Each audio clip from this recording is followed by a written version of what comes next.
since you both mentioned and agree that you're not quite sure why we're doing this challenge, let me explain to you why that is. So the reason we're doing it for a couple of reasons. So first and foremost, it is effective for weight loss. I've been doing it. I've shared this with you guys many times recently. I've been doing it consistently at least 5-6 days a week, every week for the last few months. And I've seen just phenomenal results. I'm thinking more clearly.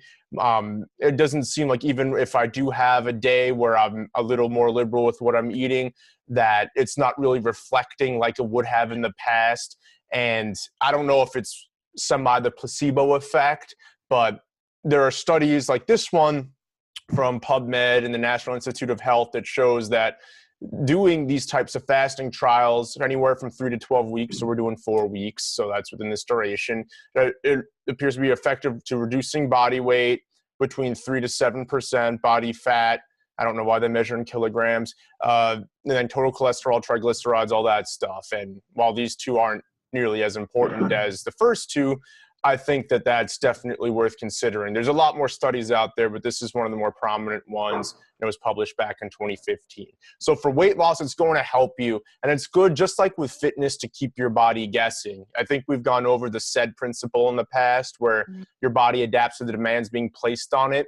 And when I was getting my first personal training certification, they use the example of male men and male women who have very strenuous jobs, but if you look at most of them are overweight and they look unhealthy. And it's because over the years of doing that work, their bodies have adapted. And the same holds true with, your feeding windows. If you're eating high quality, but you're eating like that all the time, yeah, you'll continue to see results, but there will be lulls. And there have been weeks where you guys have felt like you've done very well, but maybe you didn't see the result that you wanted. Maybe you stayed the same. And this is kind of a way to shock your body. I guess that's what Arnold Schwarzenegger would say. You're shocking your body from the nutritional side, and you're doing it not just for this, but for health reasons. So I'm not going to really bore you with all this crap here, but basically, intermittent fasting helps create a process called autophagy, where your body is getting rid of toxins and bad cells. So cells that can make you sick, that can harm your immune system, that can even potentially become cancerous. They come out of your body while you're going through these fasting windows. And it's also been linked to improved longevity. So that's essentially what this graph here is showing. And that's what's explained in all this fun sciencey stuff here on the left. And in addition, there are additional studies. There's so many studies on it, but this is an even more recent one.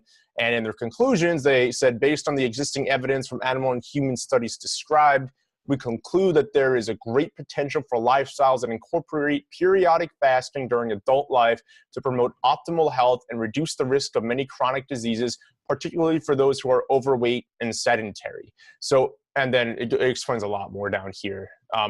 So if you wanted, you could pause this video when I post it in the group and you can actually read the rest of it. But basically for me, I don't know about you guys, I don't know your family histories or if anything seems to be prominent, but in my family, heart disease is a very common killer. My dad has heart disease. He's had 8 stents put in through 2 procedures. He's had 2 heart attacks in the last 5 years.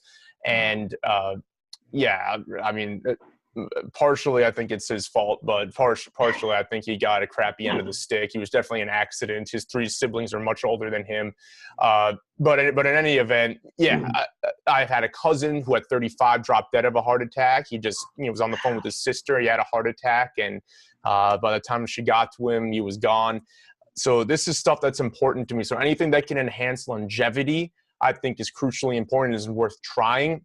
And when I saw that this can also help you with weight loss, because if you think about it too, you're eating, I mean, I'm not a big fan of calorie counting or portion control, as you guys know, but if you think about it, if you're eating within an 8 or 10 hour window, 10 right now, 8 in a couple of weeks, you are eating less during the day. So while you're fasting, your body is kind of regenerating itself. It's getting toxins out of your body. It's creating healthier cells. It's promoting longevity. And then when you're eating high quality foods on top of that in a shorter window, you're also doing your body better because you're increasing your insulin sensitivity, which has also been linked to better health and changing body composition for the better. So that's why I want you guys to try this, because not only have I seen great results, but there's a ton of scientific and medical literature out there to explain it. So I hope that helped shed some light on why I wanted you guys to try it. Did you have any questions about that before we moved on? So we can sip tea in the morning before, while you're before hours, let's say, before eating hours. Yes. So you can have tea, and I know you can't have stevia, but you can have tea, and as long as it's, usually the whole thing is if it's 50 calories or less, you're technically not out of your fasting window. So you can have, I usually just have things black, like black coffee I'll make in the morning. I'll have green tea. But yeah, you can sip on that. Like, I think, what is it, 5 calories for a cup of coffee? I think it's a similar amount for tea, not even. So it's not going to do any damage to you whatsoever. Any other questions about intermittent fasting, why we're doing it? Any of the effects?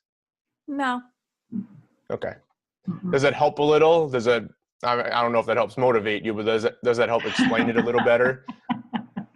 Yeah. I mean, I guess once, if you dedicate yourself to it and you see, it would, I guess, make it easier. Right. Yeah. It's just like anything else. So now that you guys have the quality down, this is just something to try. If in the next month, if you continue to stick to it and you keep trying to do it, if you see good results and you want to continue, there's certainly no harm in doing that. If you would prefer to just eat just normally as you guys had been prior to this, then that's fine too. I just wanted to open your eyes to it and show you what some of the potential benefits might be. Okay. Sounds good. All right.